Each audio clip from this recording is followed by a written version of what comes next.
Kayo po ba mga bossing ko ay nag-iisip ngayon kung ano po ang pwede nating gawin upang sa ganon, kung ano man yung mga problema nyo pinagdadaanan ay kaagad nyo itong pagdadaanan at hindi nyo ito tatambayan? Meron akong ituturo sa inyo mga bossing. Nako, matutuwa po kayo dito mga bossing.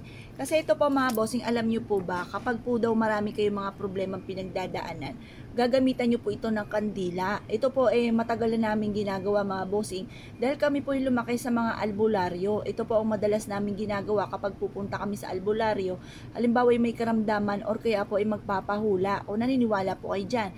Kasi ito po mga bossing ko ay nakakatulong upang sa ganon, marilis ko ano yung mga nasa kalooban po ninyo, yung mga hinanaing po ninyo. Tapos magdadasal po ng time team. Pagkatapos po mga bossing ko, ibubulong nyo lahat dito ang nais nyo ng pagbabago sa inyo pong buhay. Kaya lalagyan natin ng liwanag. Liwanag ng ating buhay tungo sa ating tagumpay. Tapos saka nyo siya sisindihan. Ano po ang pwede natin namang gawin mga bossing kahit hindi kayo umalis ng inyong tahanan? Humarap lang kayo sa may silangan mga bossing tuwing umaga. Or kaya po, pag naisipan nyo lang itong gawin. Tapos isulat nyo po dito mga bossing ko kung ano ang nais ninyong maganap. Kung ayaw nyo pong isulat, pwede rin naman pong ibulong po ninyo sa kandila mga bossing. Ngayon po halimbawa po, isusulat po natin dito, magkaroon ako ng sarili kong bahay.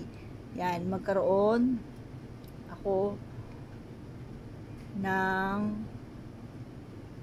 sarili kong bahay. Yan. Tapos, sabihin nyo rin po dito na magkaroon ako ng negosyo. Magkaroon ako ng negosyo.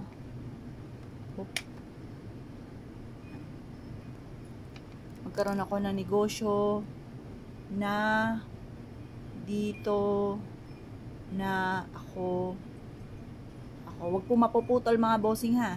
Ako yayaman. Kahit hindi po masyado malinaw yung sulat kasi sa kandila po tayo nagsusulat at iniingatan po natin na wag pong maputol.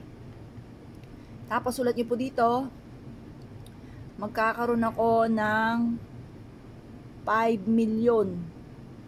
Walang masamang mangarap, sisipagan lalo para matupad kasi pera ang pinag-uusapan.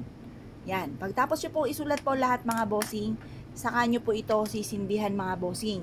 Ngayon po, ang pagsisindi nito, nakaharap ka sa may silangan, tapos kailangan itutusok nyo po yung ating kandila mga bossing ko na talagang hindi po siya magpapatumba-tumba. Kailangan po mga bossing nakatayo siya ng maayos. At ilalagay natin ito mga bossing sa isang baso. Kung may lagayan po kayo ng kandila, doon nyo siya ilalagay. At hayaan nyo siya na maubos at matunaw po sa ating kandila mga bossing. Makakatulong po ito upang sa ganoon matupad lahat ang mga kahilingan, palalakasin kayo ng inyo pong loob, iadya kayo kung saan lagi kayo suswertihin mga bossing, kaya i-mindset nyo na kayo po yung magiging matagumpay sa buhay. Kaya kung kayo po mga bossing ko ay naniniwala at nais po itong gawin, huwag na po kayo magpatumpik-tumpik pa, subukan nyo po ito, proven po ito na maswerte. Kaya kung kayo pinaniwala mga bossing, ay siya, good luck po sa inyo po lahat.